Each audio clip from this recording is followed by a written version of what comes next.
Good morning, नमस्कार। आप सभी का ग्रेविटी पॉइंट ऑफिशियल चैनल में हार्दिक स्वागत एवं अभिनंदन है।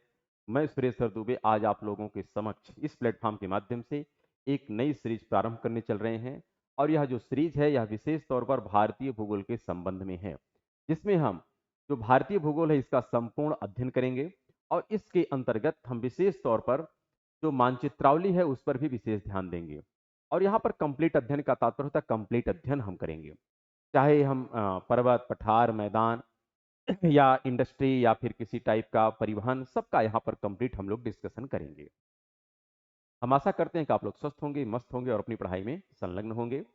इस प्लेटफॉर्म के माध्यम से हम जो क्विज टाइप के क्वेश्चन आप लोगों के सामने पुटअप कर रहे हैं, उस क्वेश्चन को गंभीरता से लें और उसके आंसर को भी थोड़ा गंभीरता से आप देने का प्रयास करें, क्योंकि अभी भी जो आंसर आप लोगों का मिल रहा है वहाँ पर 70% जो बच्चे हैं आंसर तो सही दे रहे हैं, लगभग 30% बच्चे भी आंसर थोड़ा उसको मतलब सीरियसली नहीं ले पा रहे हैं। तो आप इसको सीरियसली से लें और आंसर को करेक्ट करने का प्रयास करें। वैसे इस प्लेटफॉर्म के माध्यम से बहुत प्रकार की सीरीज चलाई गई है और आप सभी सीरीज का अपने आवश्यकता अनुसार लाभ उठाएं। और इन्वायरमेंट इकोलॉजी का सीरीज तो समझिए सबसे महत्वपूर्ण है। और अब सबसे महत्वपूर्ण जो सीरीज होने वाली है वह है भारत के भूगोल की सीरीज। काफी महत्वपूर्ण है और यहाँ से प्रश्न तो हर प्रतियोगी परीक्षा में पूछा ही जाता है, और इसकी इसी गंभीरता के कारण इस टॉपिक को आज हम प्रारंभ कर रहे हैं। और इसको हम लोग क्रमबद्ध तरीके से मतलब पढ़ते रहेंगे। ऐसा नहीं कोई मतलब बीच में टॉपिक उठा लेंगे, ऐसा नहीं, क्रम से हमारा चलेगा। तो हम आशा करते हैं कि आप लोग स्वस्थ होंगे, मस्त होंगे और अपनी पढ़ाई में संलग्न होंगे। इस प्लेटफॉर्म के माध्यम से हर क्लास का आपको पीडीएफ मटेरियल भी अवेलेबल है टेलीग्राम चैनल पर, तो आप टेलीग्राम चैनल को ज्वाइन करें और वहां से प्रत्येक पीडीएफ मटेरियल को आप डाउनलोड करें और अपने नॉलेज को आप इन्हांस करने का पूरा प्रयास करें। क्लास प्रारंभ करने से पूर्व हम आप सभी लोगों को होली की हार्दिक बधाई देना चाहते हैं कि आप लोग होली के पर्व को एकदम उल्लास के साथ मनाएं, लेकिन उसकी मान और मर्यादा को बनाए रखें। कि होली का पर्व क्या है, इसकी गंभीरता को समझें और उसकी गंभीरता के अनुसार होली के पर्व का पूरा आनंद उठाने का प्रयास करें। चलिए आज अपने क्लास को हम लोग प्रारंभ करते हैं और देखते हैं कि भारतीय भूगोल की शुरुआत कैसे की जाए। बहुत सिस्टमेटिक ढंग से हमने यहाँ पर आंकड़े आपके सामने प्रस्तुत कर रहे हैं और इस आंकड़े को आप एज इट इज, चाहे पीडीएफ मटेरियल के माध्यम से, चाहे आप लिख करके, जिस भी प्रोसेस से करें, आप अपने नॉलेज को गेन करें। बेहतर तो यही होता है कि आप इसका नोट करें, मटेरियल बनाएं, लेकिन अगर नहीं बना सकते हैं तो पीडीएफ मटेरियल आप यहाँ से ले लीजिएगा। चलिए, जैसे पहला यहाँ पर सबसे पहला हम पॉइंट यही मेंशन किए हैं कि आज का जो क्लास है यहाँ पर भारत का सामान्य परिचय, स्थिति एवं विस्तार है, जिसका हम लोग डिस्कशन करने चल रहे हैं। इसी को हम लोग इंग्लिश में कहते हैं general introduction, location and extend. और यहाँ पर सबसे पहला जो पॉइंट है इसके नामकरण की बात आती है कि भारत का जो नामकरण है यह किस प्रकार का है। जैसे विश्व का अकेला ऐसा देश है जिसका नाम हिंद महासागर से जुड़ा हुआ है। विश्व में ऐसा कोई भी महासागर नहीं है जिसका नाम किसी भी कंट्री से जुड़ा हुआ है, लेकिन ऐसा ही है कौन, भारत का हिंद, यानी हिंदुस्तान से हिंद महासागर का कनेक्शन है, इंडिया से इंडियन ओशन है। सेम टाइप से जो दूसरा पॉइंट है इसको भी आप देखें, लिखा है इसका प्राचीन नाम आर्यावर्त है। उत्तर भारत में बसने वाले आर्यों के नाम पर भारत को हम लोग आर्यावर्त भी कहते हैं, ऐसा आप सभी लोग जानते भी होंगे, क्योंकि आर्यों की यह एक तरह से जन्मस्थली है, तो इन्हीं की बेसिस पर इसको आर्यावर्त भी कहा जाता है। सेम टाइप से कुछ सोर्सों में इसका नाम जो मिलता है ये मिलता है भारतवर्ष, और इसका रीजन भी काफी बेसिक है कि एक आर्यों के शक्तिशाली जो राजा थे भरत, इन्हीं के नाम पर इसका नाम पड़ गया क्या, भारतवर्ष। तो you know that is option correct of this question is, you know. एक सेकंड थोड़ा होल्ड करिएगा आप लोग, क्योंकि बैटरी हमें लग रही है कि इसकी डिस्चार्ज हो चुकी है। इसके प्रोसेस को हम पहले कंप्लीट कर देते हैं, थोड़ा सा होल्ड करिएगा। अगर नहीं करेंगे तो वीडियो हमारी बीच में ही बंद हो जाएगी, इसलिए हम क्या करें, पहले चार्जर वाला पॉइंट आपका कंप्लीट कर दें। एक से चलिए, हो गया प्रोसेस। बीच बीच में कभी न कभी कुछ न कुछ व्यवधान आ जाते हैं, लेकिन आप लोग इतना कोऑपरेट करेंगे हम मान के चलते हैं हम। तो यहाँ पर आर्यों के शक्तिशाली जो राजा भरत थे, इन्हीं के आधार पर इस देश का नाम भी भारतवर्ष पड़ा है। ऐसा भी बहुत सारे आंकड़े हमारे सामने उपलब्ध हैं। कुछ आंकड़े ऐसे भी हैं कि जो वैदिक आर्यों का निवास स्थान है यह सिंधु घाटी में था, जिसे ईरानियों ने क्या कहा है, हिंदू कहा है। और इसी के स्थान पर, इसी के आधार पर इसका नाम पड़ा है हिंदुस्तान। क्या पड़ा है, हिंदुस्तान।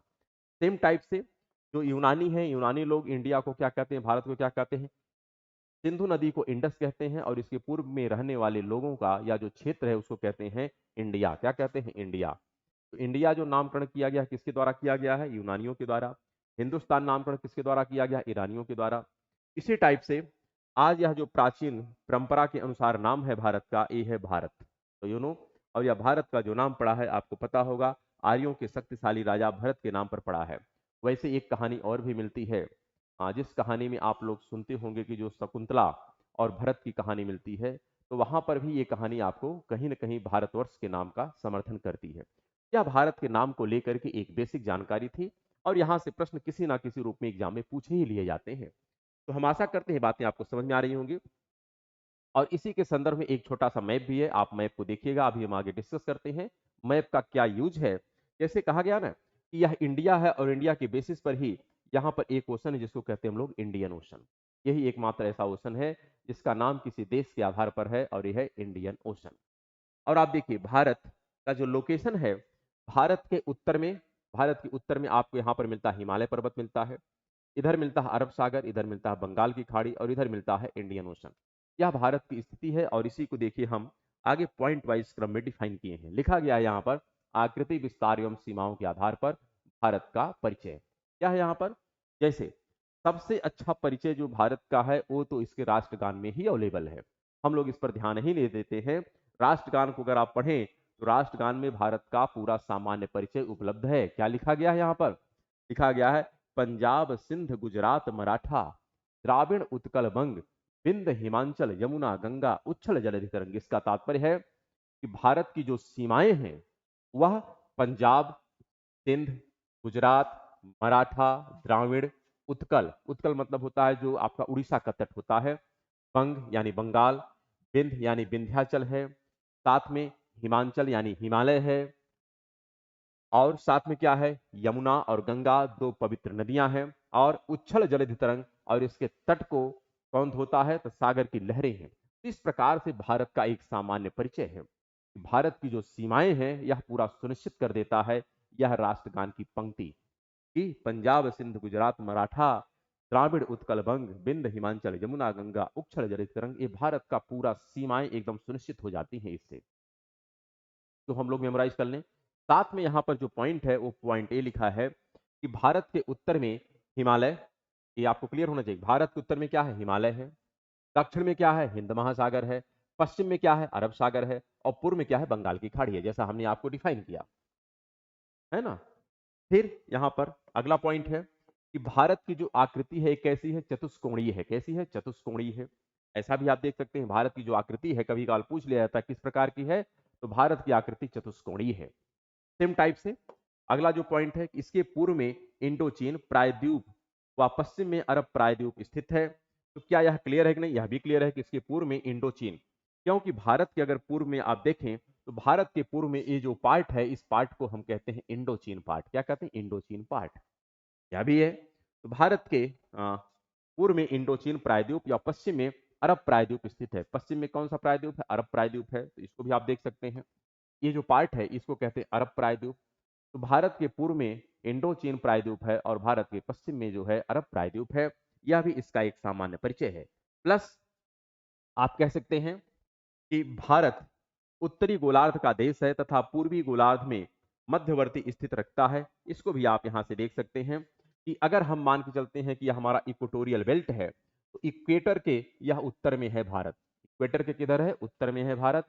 प्लस यहां से गुजरती है जो मिड प्राइम मेरिडियन लाइन है, जिसको कहते हैं हम लोग 0 डिग्री की देशांतर रेखा।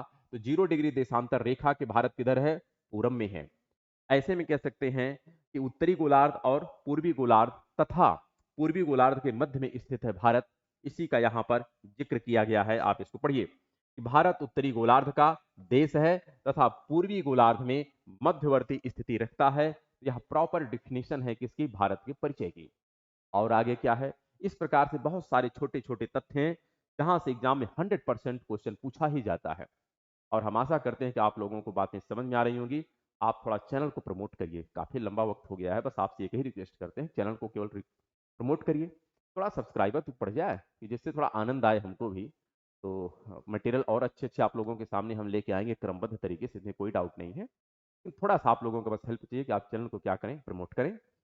यहाँ पर लिखा है जैसे भारत का जो क्षेत्रफल है टोटल, ये है 32,87,263 वर्ग किलोमीटर है। ये भी क्वेश्चन कई बार एग्जामों में पूछा गया है। सेम टाइप से है कि क्षेत्रफल की अगर दृष्टि से हम देखें तो विश्व का 7वां बड़ा देश है भारत, जो पूरे विश्व के एरिया का कितना कवर करता है, तो 2.43% एरिया कवर करता है भारत। ये भी क्वेश्चन खूब पूछा जाता है कि भारत का जो एरिया है टोटल वर्ल्ड के एरिया का कितना है, 2.43%। और भारत इस आधार पर किस नंबर पर है, तो 7वें नंबर का देश है। किस नंबर का देश है, 7वें नंबर का देश है। इसको भी हम प्रॉपर यहां पर डिफाइन कर देते हैं कैसे है। पहले नंबर पर जो आता है ए है रसिया, दूसरे नंबर पर कौन आता है, कनाडा, तीसरे नंबर पर कौन आता है, चाइना, चौथे प्लेस पर कौन आता है, यहां पर यूएसए, पांचवें प्लेस पर कौन आता है, ब्राजील, छठे प्लेस पर कौन आता है, ऑस्ट्रेलिया, और सातवें नंबर पर कौन आता है, भारत। यह भारत 7वें रैंक पर है, यह भी आपको प्रॉपर ढंग से स्पष्ट हो जाना चाहिए। इसी को यहां पर लिखा गया है। और भारत अगर देखा जाए पूरे विश्व के एरिया का कितना परसेंट एरिया कवर करता है, तो 2.43% एरिया कवर करता है। इसी प्रकार अगर आपसे पूछा जाए कि भारत टोटल वर्ल्ड पॉपुलेशन का सेकंड लार्जेस्ट पॉपुलेशन कंट्री है, लेकिन यह जो पॉपुलेशन कितना होल्ड करता है, इसको भी प्रॉपर ढंग से आपको डिफाइन होना चाहिए। यहां पर जो पॉपुलेशन होल्ड करता है, यह 17.5% पॉपुलेशन को होल्ड करता है। आप सोचिए कितना यहां पर पॉपुलेशन डेंसिटी होगी। एरिया पूरे विश्व का मात्र भारत के पास कितना है, 2.43%, लेकिन पॉपुलेशन कितना है पूरे विश्व का, 17.5% पॉपुलेशन इंडिया होल्ड करता है। तो कैपेसिटी से कई गुना ज्यादा हो गया। आप समझ रहे हैं, अगर 2.43% एरिया है तो पॉपुलेशन भी इतनी होनी चाहिए, लेकिन इसके अकॉर्डिंग लगभग 8 टाइम्स अधिक पॉपुलेशन को भारत होल्ड करता है। तो कभी काल ये डिस्पैरिटी जो है यहां से प्रश्न पूछा जाता है। और यही लिखा है कि कनाडा, चीन, अमेरिका, ब्राजील, ऑस्ट्रेलिया हम सबसे बड़े हैं, अर्थात उसके पश्चात भारत का नंबर आता है। और जनसंख्या के आधार पर भारत जो है विश्व का दूसरा सबसे बड़ा राष्ट्र है। और पॉपुलेशन को कितना होल्ड करता है, तो 17.5% पॉपुलेशन को होल्ड करता है। बातें क्लियर होंगी, अच्छी होंगी। चलते हैं अगले पॉइंट पर। और ये भी पॉइंट काफी महत्वपूर्ण लिखा गया है। क्या लिखा गया है, यहां पर है कि देश का विस्तार उत्तर दक्षिण दिशा में। ऐसा भी प्रश्न आता है कि भारत का जो उत्तर दक्षिण विस्तार है कितना है, तो क्लियर होना चाहिए, ये है 3214 किलोमीटर है। और जो विस्तार इसका पूर्व पश्चिम है, ये है 2933 किलोमीटर। लेकिन यहां पर विडंबना इस बात की है कि अगर हम भारत का अक्षांशीय विस्तार देखें, जो भारत का विस्तार है 8 डिग्री 4 मिनट से शुरू होता है, 37 डिग्री 36 मिनट उत्तर तक है। तो यहाँ पर ये टोटल जो अक्षांशीय विस्तार है, यह 29 डिग्री 2 मिनट का विस्तार है। लेकिन अगर हम देशांतरी विस्तार करें, देशांतरी विस्तार आप देख रहे हैं 68 डिग्री 7 मिनट से स्टार्ट होता है और 97 डिग्री 25 मिनट पूर्व तक है। और इसका भी विस्तार लगभग लगभग 29 डिग्री 18 मिनट होता है। तो यहाँ पर चाहे आप अक्षांशीय विस्तार देखें चाहे देशांतरी विस्तार देखें, दोनों का लगभग लगभग जो डायमेंशन है एक जैसा ही मिलता है, लेकिन किलोमीटर में दोनों में डिस्पैरिटी है, डिफरेंस है। इसका बेसिक कारण क्या है, इसको थोड़ा हम मैप से आपको क्लियर कर देते हैं। मैप यहां पर ये कहता है कि भारत का अगर हम इस तरह से विस्तार देखें, यहां से अगर प्रारंभ करें और यहां तक का अगर अक्षांशीय विस्तार देखें, तो यहां से यहां तक का जो अक्षांशीय विस्तार है, यह 29 डिग्री लगभग 18 मिनट के आसपास आता है। सेम यहां से अगर यहां तक जाएं, तो यहां का भी आपको इसी प्रकार विस्तार मिलता है 29 डिग्री 20 मिनट के आसपास। लेकिन अगर इस तरह से आप लंबाई मेजरमेंट करें ऐसे, तो यह लंबाई आपको मिलती है कितनी, तो यह है 3214 किलोमीटर। और इस तरफ से इस तरफ अगर आप लंबाई की बात करें, तो यहां लंबाई आपको कितनी मिलती है, तो यहां पर है 2933 किलोमीटर। कितनी मिलती है, 2933 किलोमीटर। यह डिफरेंस है, इसका बेसिक रीजन है। जबकि ये दूरी दोनों की अगर अक्षांशीय दृष्टिकोण से देखा जाए तो दोनों का लगभग इक्विवेलेंट है, लेकिन फिर भी किलोमीटर में डिफरेंस इसलिए आ जाता है क्योंकि जैसे जैसे हम लोग इक्वेटर से पोल की तरफ जाते हैं, दो देशांतर रेखाओं के मध्य की दूरी घटने लगती है। इसलिए यहाँ पर जो देशांतरी विस्तार है यह अक्षांशीय विस्तार की इक्विवेलेंट तो है, लेकिन फिर भी दो देशांतर रेखाओं के मध्य दूरी का यहाँ पर कम हो जाना ही यह बेसिक रीजन है कि यह जो विस्तार है यह कम हो जाता है और यह विस्तार अधिक हो जाता है। तो यह पॉइंट यहाँ पर प्रॉपर ढंग से डिफाइन किया गया है, इसको भी आपको याद रखना है। और क्वेश्चन खूब पूछा जाता है कि भारत का अक्षांशीय विस्तार कहाँ से कहाँ तक है। 8 डिग्री 4 मिनट से प्रारंभ होता है, 37 डिग्री 6 मिनट तक है। लेकिन ये जो विस्तार आपका लिख रहा है और दूसरा लिख रहा है जो देशांतरी, यह 68 डिग्री 7 मिनट से प्रारंभ होता है, 97 डिग्री 25 मिनट तक चलता है। तो यह इसका विस्तार इस तरह से है, जैसे आप समझ सकते हैं, यहां से स्टार्ट होता है। ये आपका 8 डिग्री 4 मिनट है और यहां से आप जाएंगे तो जाएगा लगभग 37 डिग्री और कितना मिनट है, 37 डिग्री आपका है 6 मिनट। कितना है, 6 मिनट है। यह इसका विस्तार है। इसी प्रकार इस तरह का भी विस्तार है और इन विस्तारों को आप क्या करें, याद कर लें, क्योंकि क्वेश्चन यहां से पुटअप किया ही जाता है। चलते हैं अपने अगले स्लाइड पर। अगला जो पॉइंट है ये भी काफी महत्वपूर्ण है और यहां से भी प्रश्न अपेक्षाकृत पूछे ही जाते हैं। क्या क्वेश्चन है, लिखा गया है कि कर्क रेखा इसको लगभग 2 बराबर भागों में बांटती है, जो भारत के 8 राज्यों से होकर के गुजरता है। ये भी बात सब लोग जानते हैं कि कर्क रेखा का मतलब 23.5 डिग्री नॉर्थ अक्षांश को कहते हैं कर्क रेखा। कर्क रेखा भारत को लगभग 2 बराबर भागों में बांट देता है और यह भारत के 8 राज्यों से होकर के गुजरता है। कर्क रेखा जो है यह 8 राज्यों से होकर के गुजरता है, अर्थात ऐसे इसका विस्तार ऐसे ही चलता है। और यह है 23.5 डिग्री नॉर्थ। और यह जितने राज्यों से होकर के गुजरता है, इसमें आपका आता है गुजरात है, राजस्थान है, मध्य प्रदेश है, फिर आपका झारखंड है, वेस्ट बंगाल है, त्रिपुरा है, मिजोरम है। ये सब राज्य हैं जहां से होकर के कर्क रेखा आपकी गुजरती है। इसी का पॉइंट यहाँ पर डिस्कस किया गया है कि कर्क रेखा जिन जिन राज्यों से गुजरती है, गुजरात है, राजस्थान है, मध्य प्रदेश है, छत्तीसगढ़ है, झारखंड है, पश्चिम बंगाल है, त्रिपुरा है और मिजोरम है। ये 8 राज्य हैं जिनसे होकर के गुजरती है। साथ में एक तथ्य और आपको याद कर लेना है, यह कर्क रेखा अगर विश्व के पॉइंट ऑफ व्यू से देखा जाए तो विश्व के कितने राष्ट्रों से गुजरती है, तो विश्व के टोटल राष्ट्र जो हैं ये हैं 16 राष्ट्र से गुजरती है कर्क रेखा। अगर कभी आपसे प्रश्न पूछा जाए तो कर्क रेखा विश्व के कितने राष्ट्रों से गुजरती है, तो विश्व के 16 राष्ट्रों से होकर के कर्क रेखा गुजरती है।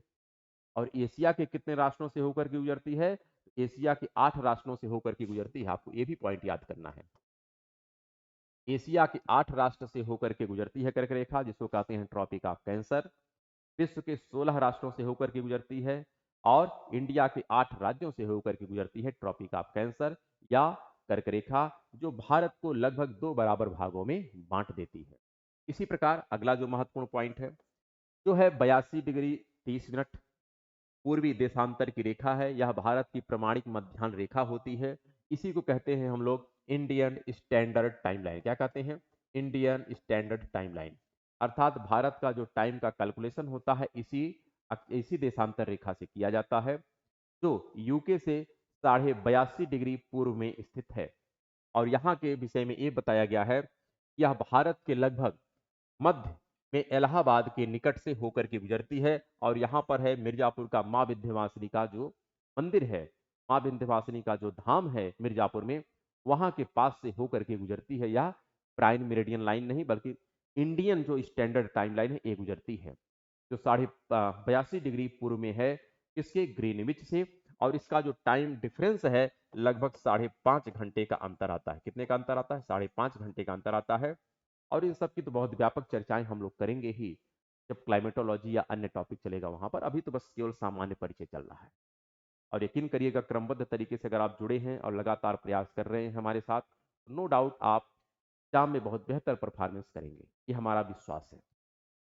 और ये जो 82.5 डिग्री की देशांतर रेखा है जो भारत की आईएसटी लाइन है, क्या भारत के कितने राज्यों से गुजरती है, तो 5 राज्यों से होकर के गुजरती है। ये 5 राज्य कौन कौन से हैं, यहाँ पर उत्तर प्रदेश है क्योंकि इलाहाबाद के निकट मिर्जापुर माँ विंध्यवासिनी का जो धाम है, प्लस मध्य प्रदेश है, छत्तीसगढ़ है, उड़ीसा है और आंध्र प्रदेश से होकर के गुजरती है। इस प्रकार से जो ये लाइन है, ये वाली लाइन, इसी को कहते हैं हम लोग प्राइम मेरिडियन लाइन, जो इंडियन स्टैंडर्ड टाइम लाइन है। Indian standard timeline Uttar Pradesh से गुजरती है, मध्य प्रदेश से गुजरती है, छत्तीसगढ़ से, उड़ीसा से और आंध्र प्रदेश से। ये 5 राज्य हैं जिससे होकर के यह लाइन गुजरती है। आपको यह पॉइंट पूरा याद कर लेना है। हमें आशा है कि आप लोग याद भी कर रहे होंगे और याद हो भी जाएगा। आपको एकदम फैक्चुअल इंफॉर्मेशन हम आपको एक ही स्लाइड में देने वाले हैं। इसी प्रकार से हर टॉपिक आपके सामने डिस्कस किया जाएगा और कंप्लीट इंफॉर्मेशन भारत के भूगोल का आपको मिलने वाला है। आते हैं अपने अगले पार्ट पर और देखते हैं अगला पॉइंट क्या यहाँ पर लिखा गया है। ये भी बहुत महत्वपूर्ण पॉइंट है, यहाँ से भी प्रश्न काफी ज्यादा पूछे जाते हैं। भारत की जो सीमा रेखाएं हैं इसके बारे में प्रश्न आता है। क्या पूछा जाता है यहाँ पर? जैसे लिखा है, भारतीय सीमा रेखा का जो उत्तरतम बिंदु है इसको कहते हैं हम लोग इंदिरा कॉल। क्या कहते हैं? इंदिरा कॉल। भारत का जो उत्तरतम बिंदु है जो 37 डिग्री 8 मिनट के आसपास है, यह लगभग लगभग जम्मू और कश्मीर में है। इंदिरा एक कॉल है। क्या है? कॉल है। कॉल क्या होता है इसकी प्रॉपर डिस्कशन की जाता है कहां पर?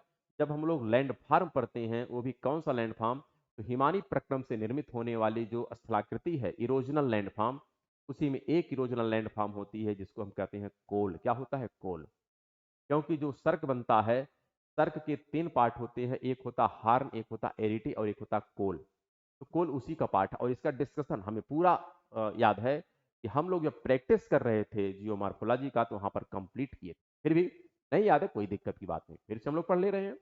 इंदिरा कॉल ये आपका जम्मू और कश्मीर में है, यह भारत का उत्तरतम बिंदु है। इसी प्रकार भारत का जो दक्षिणतम बिंदु है यह आपका अंडमान निकोबार में है, जिसको कहते हैं इंदिरा पॉइंट। क्या कहते हैं? इंदिरा पॉइंट। इसी प्रकार भारत का जो पूर्वतम बिंदु है यह कहां पर है? यह किवथु है। और कहां पर है? तो अरुणाचल प्रदेश में है। और भारत का जो पश्चिमतम बिंदु है ये कहां पर है? यह आपका मिलता है गुजरात में, जिसको कहते हैं गौरा मोता या गुहार मोती। ये कहां पर है? गुजरात में है।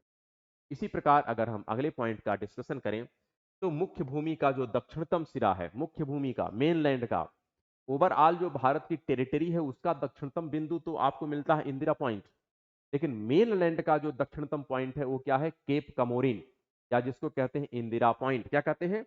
इंदिरा पॉइंट, या इसी को कहते हैं हम लोग केप कमोरिन। तो आप इस मैप पर आ जाइए, देखते हैं यहाँ पर ये जो पॉइंट है यह आपका है कन्याकुमारी और यहीं पर है केप कमोरिन। यह भारत का दक्षिणतम बिंदु है। क्या है? दक्षिणतम बिंदु है। आप भी इस पॉइंट को क्या करें? याद कर लें। तो यहां पर जो लिखा है कि मुख्य भूमि का जो दक्षिणतम सिरा है ये क्या है? कन्याकुमारी, जिसको कहते हैं केप कमोरिन कहते हैं। सेम यहां पर है कि भारतीय सीमा की जो कुल लंबाई है लगभग कितनी है? भारतीय सीमा की कुल लंबाई, अर्थात जलीय और स्थलीय दोनों को मिला दिया जाए तो कुल जो लंबाई मिलती है यह है 22,716.6 किलोमीटर। और इस सीमा में 7 आपके स्थलीय राष्ट्र हैं। 7 क्या हैं? स्थलीय राष्ट्र हैं, प्लस आपको यह डिफाइन करना होगा कि 15,106.7 किलोमीटर जो है यह स्थलीय सीमा है। स्थलीय सीमा कितना है? 15,106.7 किलोमीटर है। और जो जलीय सीमा है, जलीय सीमा से केवल एक राष्ट्र जुड़ा हुआ है और यह श्रीलंका। और जलीय सीमा जो भारत की है टोटल द्वीपों को मिला करके, जिसमें अंडमान निकोबार लक्षद्वीप इन सबको जब मिला दिया जाए तो टोटल जो हमारी जलीय सीमा सुनिश्चित होती है यह है 7,516.6 किलोमीटर। और दोनों को जब जोड़ दिया जाता है तो टोटल जो भारतीय सीमा होती है 22,716.6 किलोमीटर होती है। प्रश्न यहां से पूछा ही जाता है और हम आशा करते हैं इससे बेहतर मटेरियल का कंपाइलेशन और सहज ढंगों से करना और प्रस्तुत करना थोड़ा सा टफ कार्य है, लेकिन फिर भी हमारे समझ से जहां तक सहज हो सकता था वहां तक सहज शब्दों में करके हम आपके सामने प्रस्तुत कर रहे हैं। फिर भी आप अपने समझ के अनुसार इसमें आप परिमार्जन करें कि जिससे मटेरियल और ज्यादा सहज हो जाए, क्योंकि हर व्यक्ति के सोचने और समझने का तरीका अलग होता है। तो आप अपने समझ के अनुसार इस मटेरियल को अपने अनुसार अपडेट भी करते रहें। तो चलते हैं अपने अगले पॉइंट पर। और अगला जो पॉइंट यहाँ पर मेंशन किया गया ये भी काफी इंपॉर्टेंट है। और यहाँ पर है कि जो इसकी स्थलीय सीमा है, स्थलीय सीमा जिसको हमने अभी अभी डिस्कस किया है कि 15,106.7 किलोमीटर के आसपास है। यह नियर अबाउट अगर आपसे पूछा जाए लगभग कितना है, तो लगभग में जो जवाब देंगे आप कहेंगे 15,200 किलोमीटर। लगभग जवाब यही होगा।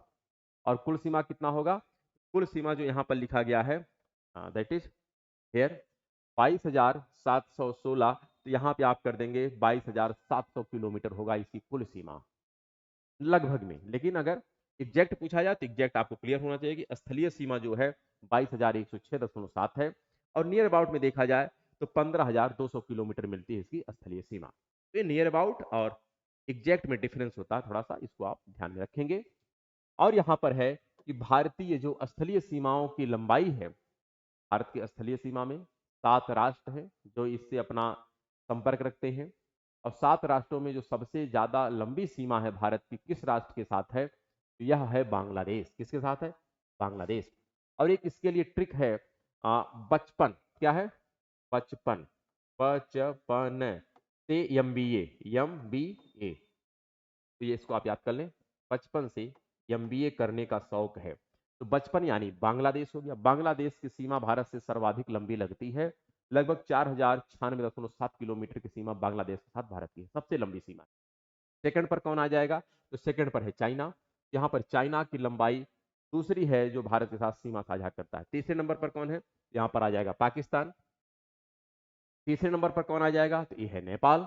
उसके पश्चात फिर से यम। यम का मतलब क्या हो जाएगा? यहाँ पर म्यांमार हो जाएगा। म्यांमार के साथ भी हमारी काफी लंबी सीमा साझा होती है। उसके बाद बी मतलब भूटान हो गया।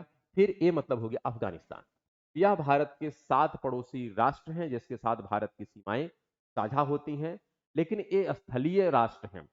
जलीय राष्ट्र में एक है जो है श्रीलंका। कौन है? श्रीलंका। आप उसको भी याद रखेंगे।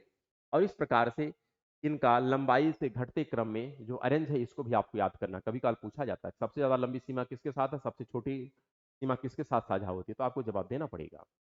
सेम टाइप से यहाँ पर जो मुख्य स्थल की समुद्री सीमा है, मुख्य भूमि की स्थलीय सीमा की बात कर रहा हूं। मुख्य भूमि का तात्पर्य इसमें अंडमान निकोबार और लक्षद्वीप इंक्लूड नहीं है। तो मुख्य भूमि की जो स्थलीय सीमा है यह लगभग 6100 किलोमीटर है। और अंडमान निकोबार के साथ जब लक्षद्वीप को आप ऐड कर देते हैं तब इसकी जो कुल सीमा हो जाती है जलीय, यह हो जाती है 7516.6 किलोमीटर। कभी काल यहाँ से भी प्रश्न आ जाता है और काफी दुविधा हो जाती है लोगों को जवाब देने में। तो यह मुख्य भूमि की जलीय सीमा है और यह कुल जो द्वीपों की सहित हमारी भूमि है उसकी जलीय सीमा है। और इस बेसिस पर जो जलीय सीमा साझा करने वाले राज्य हैं भारत के साथ, ये हैं 13 राज्य हैं टोटल जो जलीय सीमा को साझा करते हैं। इसमें कौन कौन से हैं? इसमें 9 ऐसे राज्य हैं जो फुल फ्लेजेड स्टेट हैं और 4 ऐसे स्टेट हैं जो कैसे हैं? यूनियन टेरिटरी हैं। अगर इनको भी हम क्रम से देखें कि सबसे लंबी सीमा किसकी है, सबसे छोटी सीमा किसकी है, इसको भी हम डिफाइन कर देते हैं।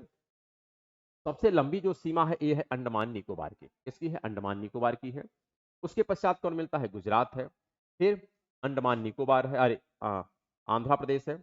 यह अंडमान जो निकोबार है यह आप डिफाइन करिएगा कि यह यूनियन टेरिटरी। कैसा? Union territory. फिर तमिलनाडु की सीमा आती है, महाराष्ट्र की सीमा आती है, केरला है, उड़ीसा है, कर्नाटका है, वेस्ट बंगाल है, गोवा है, लक्षद्वीप, पुडुचेरी और दमन दीव। ये तीनों अगेन क्या है? यह आपके यूनियन टेरिटरी है। इस आधार पर आप काउंट कर सकते हैं कि जैसे आप काउंट करें 1 2 3 4 आपके यूनियन टेरिटरी होंगे। 9 फुल फ्लेजेड स्टेट है यानी गुजरात, आंध्र प्रदेश 2, 3 तमिलनाडु, 4 महाराष्ट्र, 5 केरल, 6 उड़ीसा, 7 कर्नाटका और 8 आपका हो गया गोवा और 9 होगा, 8 हो गया आपका वेस्ट बंगाल और 9 हो गया गोवा। आपको कभी काल एक प्रश्न पूछा जाता है कि सबसे ज्यादा जलीय सीमा किस राज्य की है? अंडमान निकोबार है और अदरवाइज गुजरात की है। सबसे छोटी सीमा किसकी है? तो वैसे तो आपका गोवा है, लेकिन अगर यूनियन टेरिटरी को इंक्लूड कर देते हैं तो आता है दमन और दीव आता है। तो इस प्रकार से भारत की टोटल सीमा है और इसी को चाहें तो आप यहां मानचित्र में देख सकते हैं। गुजरात है, महाराष्ट्र है, गोवा है, कर्नाटका है, केरला है, फिर यहाँ पर तमिलनाडु है, आंध्र प्रदेश है, उड़ीसा है और वेस्ट बंगाल है। लेकिन यहीं पर एक यूनियन टेरिटरी मिलता है जिसका नाम दमन दीव है। क्या है? दमन दीव है। एक आपको मिलता है जिसका नाम है पुडुचेरी है, एक है जो मिलता है लक्षद्वीप है और एक मिलता है जो है अंडमान निकोबार है। इस प्रकार आप देख सकते हैं 4 आपके यूनियन टेरिटरी हो गए और 9 आपके फुल फ्लेजेड स्टेट हो गए। 9 में पहला, दूसरा, तीसरा, चौथा, पांचवा, छठवां, सातवां, आठवां और नौवां। तो यह 9 आपके फुल फ्लेजेड स्टेट हैं और 4 यूनियन टेरिटरी हैं जो भारतीय जल सीमा के साथ अपने सीमाओं को निर्धारित करते हैं। तो यहां से भी क्वेश्चन पूछे जाते हैं और हम आशा करते हैं कि आप लोगों को यह पॉइंट बेहतर ढंग से याद हो गया होगा और इसे याद भी कर लीजिए और अपने अनुसार इसका मटेरियल भी आप तैयार कर लीजिए। ठीक है, अब आ जाते हैं थोड़ा अपने अगले पॉइंट पर और अगला पॉइंट देखते हैं क्या यहाँ पर मेंशन किया गया है। ये भी काफी महत्वपूर्ण पॉइंट है, क्वेश्चन तो पूछा ही जाए। क्या है? स्थलीय पड़ोसी देश की सीमा रेखाएं। स्थलीय पड़ोसी देश की सीमा रेखाएं यहां पर लिखा गया है। भारत व चीन के बीच की सीमा रेखाएं मैकमोहन रेखा कहलाती है। क्या? भारत व चीन के बीच की जो सीमा रेखाएं होती हैं इसको कहते हैं मैकमोहन रेखा। कई बार क्वेश्चन पूछा जाता है। तो मैकमोहन जो रेखा है यह बेसिकली आपकी है जो अरुणाचल प्रदेश वाला सेक्शन है यहां पर देखने को मिलती है। सेम टाइप से जो एलओसी की सीमा है, जो देखो एलओसी और एलएसी, एलओसी की जो सीमा है यह भारत और पाकिस्तान में है। किसमें है? एलओसी। एलओसी जो है यह भारत प्लस पाकिस्तान के साथ है, पाक के साथ है। लेकिन जो एलएसी है जिसको कहते हैं लाइन ऑफ एक्चुअल कंट्रोल, यह भारत और चाइना, चाइना का यहां पर सेंस है हमारा जो अक्साई चीन है। कौन है? अक्साई चीन वाला जो सेक्शन है इसका जो लिंक है यह एलएसी से है, लाइन ऑफ एक्चुअल कंट्रोल से है। तो ऐसा नहीं कि चीन के साथ भारत का बॉर्डर केवल एक ही फ्रंट पे लगता है। भारत और चीन का बॉर्डर 3 फ्रंट पे है। कितने फ्रंट पर है? 3 फ्रंट पर है। एक फ्रंट अरुणाचल प्रदेश के पास है, एक फ्रंट आपका उत्तराखंड हिमाचल प्रदेश में है, और एक फ्रंट आपका है भारत और चाइना वाला जो अक्साई चीन वाला पार्ट है, लेह वाला, लद्दाख वाला, वहां पर है। तो 3 फ्रंट है। तो लद्दाख वाला जो फ्रंट है उसका नाम है एलएसी लाइन है। लेकिन जो अरुणाचल प्रदेश के साथ उस लाइन का नाम है मैकमोहन लाइन। तो आप इस पॉइंट को एकदम क्लियर कट याद कर लीजिएगा, क्वेश्चन पूछा ही जाता है। इसी प्रकार पाकिस्तान व भारत के मध्य की जो सीमा रेखा है इसका नाम है तो है रेड क्लिफ। क्या है? रेड क्लिफ है। एंड अगेन भारत पाकिस्तान की सीमा को हम लोग एलओसी भी कहते हैं। जो पाक ऑक्युपाइड कश्मीर है, ये जो रिलेशन है यह पीओके का है। किसका है? पीओके, पाक ऑक्युपाइड कश्मीर के सेंस में जो लाइन ड्रॉ की गई है उसका नाम है एलओसी, और अक्साई चीन के सेंस में जो लाइन ड्रॉ की गई उसका नाम है एलएसी। आप इस डिफरेंस को याद रखिएगा, क्योंकि जो पीओके था, पीओके का एक सेक्शन पाकिस्तान ने हैंडओवर कर दिया है चाइना को, और जो पाकिस्तान ने चाइना को हैंडओवर किया है पाकिस्तान का पार्ट, उसी का नाम है अक्साई चीन।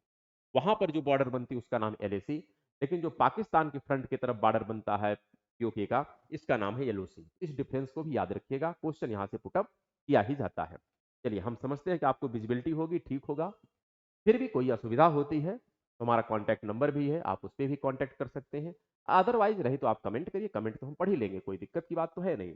फिर यहाँ पर लिखा है भारत बांग्लादेश के मध्य की जो सीमा होती है इसको कहते हैं परिचालन शून्य रेखा। क्या कहते हैं? परिचालन शून्य रेखा इसका नाम है। और इसी को कहते हैं हम लोग ऑपरेटिंग जीरो लाइन। क्या कहते हैं? Operating zero line. आप इस पॉइंट को भी याद रखें, काफी महत्वपूर्ण पॉइंट है। साथ में है भारत म्यांमार के मध्य की जो सीमा है इसको कहते हैं Indo Burma barrier. Same type से भारत और अफगानिस्तान के मध्य की जो सीमा है इसको कहते हैं डूरंड लाइन। वैसे देखा जाए तो भारत और अफगानिस्तान की प्रत्यक्ष सीमा रेखाएं तो हमको विजिबल नहीं होती है, क्योंकि जो पार्ट अफगानिस्तान से टच होता है भारत का, वह पार्ट इस समय पीओके का पार्ट है। किसका पार्ट है? पीओके का पार्ट है। लेकिन हम लोग ये मान के चलते हैं कि पीओके हमारा है। इस आधार पर हम कहते हैं कि भारत और अफगानिस्तान की सीमा है डूरंड लाइन। वैसे देखा जाए डूरंड लाइन जो सीमा है, यह जो प्रेजेंट कंडीशन है, यह अफगानिस्तान और पाकिस्तान के मध्य में है। लेकिन पीओके चूंकि हमारा पार्ट है, इसलिए डूरंड लाइन भारत और अफगानिस्तान के मध्य की है।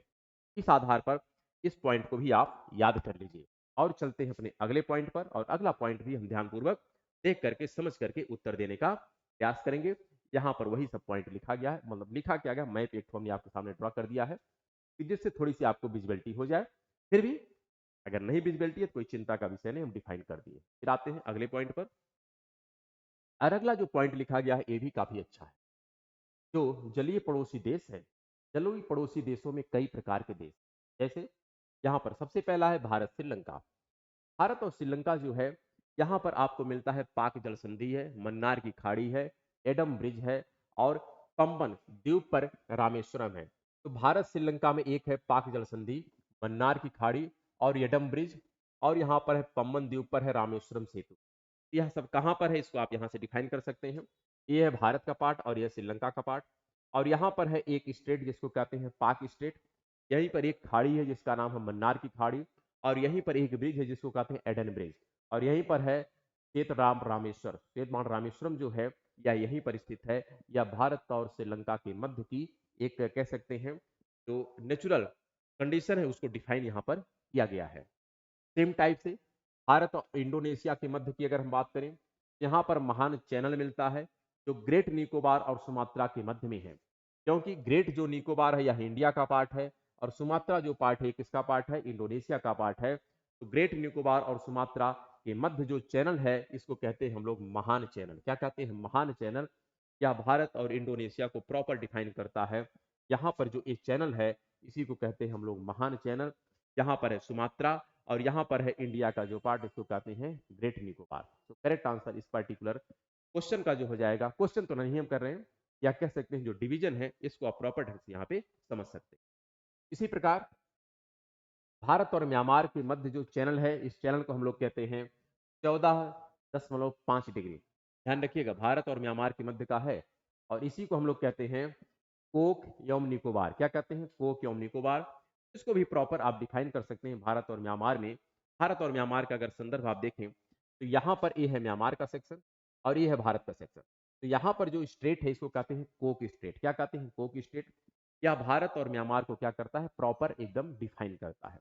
यह भी कंडीशन है जिसको आप प्रॉपर ढंग से याद कर लें कि कोक जो चैनल है यही होता है 14.5 डिग्री चैनल है। 14.5 डिग्री, इसका तात्पर्य है कि इक्वेटर से 14.5 डिग्री नॉर्थ में स्थित है भारत और म्यांमार का बॉर्डर। इसी प्रकार से भारत और मालदीव के मध्य की जो सीमा रेखाएं हैं, यहाँ पर 8 डिग्री का एक चैनल है जो मिनिकॉय अर्थात भारत को मालदीव से अलग करता है। सेम टाइप से 9 डिग्री का चैनल है जो मिनिकॉय को डिफरेंस करता है लक्षद्वीप। इससे मिनिकॉय को लक्षद्वीप से। सेम टाइप से है 10 डिग्री चैनल जो छोटा अंडमान को कार निकोबार से अलग करता है। इसको भी अगर प्रॉपर मैप में देखें तो यह अंडमान निकोबार है, अंडमान ऊपर है, निकोबार नीचे है। यहाँ पर जो डिफरेंस है ये है 10 डिग्री चैनल। क्या है? 10 डिग्री चैनल। सेम टाइप से यहाँ पर है, ये है लक्षद्वीप, ये है मिनिकॉय और ये है आपका मालदीव। ये है मालदीव, ये है मिनिकॉय और ये है आपका लक्षद्वीप। क्या है? लक्षद्वीप। तो यहाँ पर जो लक्षद्वीप है, यहाँ पर जो चैनल है इसका नाम है 8 डिग्री, और नहीं, इसका नाम है 9 डिग्री, और नीचे वाले का नाम है 8 डिग्री। तो इसको आप प्रॉपर ढंग से याद कर लें। 8 डिग्री कहाँ है और 9 डिग्री कहाँ पर है? ये है 9 डिग्री और ये है, इसको आप प्रॉपर ढंग से याद कर लें। क्वेश्चन यहाँ पर काफी ज्यादा पूछा जाता है, तो आप इसको क्लियर कर लीजिएगा। फिर यहाँ पर आप एक पॉइंट और ध्यान रखिएगा कि जो त्रिपुरा राज्य है पूर्वोत्तर का, इसके बारे में क्वेश्चन पूछा जाता है। यह 3 तरफ से घिरा हुआ है अंतरराष्ट्रीय सीमाओं से, लेकिन ये जो अंतरराष्ट्रीय सीमाएं हैं एक ही राष्ट्र की, इसकी बांग्लादेश। बांग्लादेश जो है त्रिपुरा को तीनों तरफ से घेरे हुए है। एक क्वेश्चन तो इंपॉर्टेंट हो गया, प्लस लिखा ना कि जो त्रिपुरा है दक्षिण में 3 तरफ से अंतरराष्ट्रीय सीमा अर्थात बांग्लादेश से घिरा हुआ है, जबकि जो पश्चिम बंगाल है की भी 3 अंतरराष्ट्रीय सीमाएं हैं, लेकिन इसकी 3 अंतरराष्ट्रीय सीमाएं 3 देशों से हैं। कौन कौन सा है? जैसे यहाँ पर अगर आप देखेंगे तो एक तरफ मिलता है आपका बांग्लादेश है, क्या है? बांग्लादेश है। फिर आपको मिलता है भूटान है, प्लस नेपाल है। इनके साथ यह बॉर्डर सीमा कर साझा करता है। तो पश्चिम बंगाल के साथ भी 3 राष्ट्रों की सीमाएं हैं, लेकिन तीनों राष्ट्र अलग अलग हैं, जबकि त्रिपुरा भी 3 राष्ट्रों के साथ सीमा साझा करता है, जो कि तीनों राष्ट्र एक ही है जिसका नाम है बांग्लादेश। तो यह क्वेश्चन काफी इंपॉर्टेंट है जो पूछा ही जाता है, और इसको चाहे तो यहाँ पर देख सकते हैं। त्रिपुरा का यह सेक्शन है जो तीनों तरफ से बंगाल से घिरा है, और यह है वेस्ट बंगाल का सेक्शन जो तीनों तरफ से 3 राष्ट्रों से घिरा हुआ है। और आ जाते हैं अब अपने लास्ट पॉइंट पर जो आज के एपिसोड का है, और यह यही है कि आज की क्लास यहीं पर हम लोग विराम देंगे, और हम लोग इसी प्रकार क्रमबद्ध तरीके से एक एक टॉपिक में मिलते रहेंगे। तब तक के लिए नमस्कार, धन्यवाद। आप लोगों को होली की बहुत सारी शुभकामनाएं। धन्यवाद।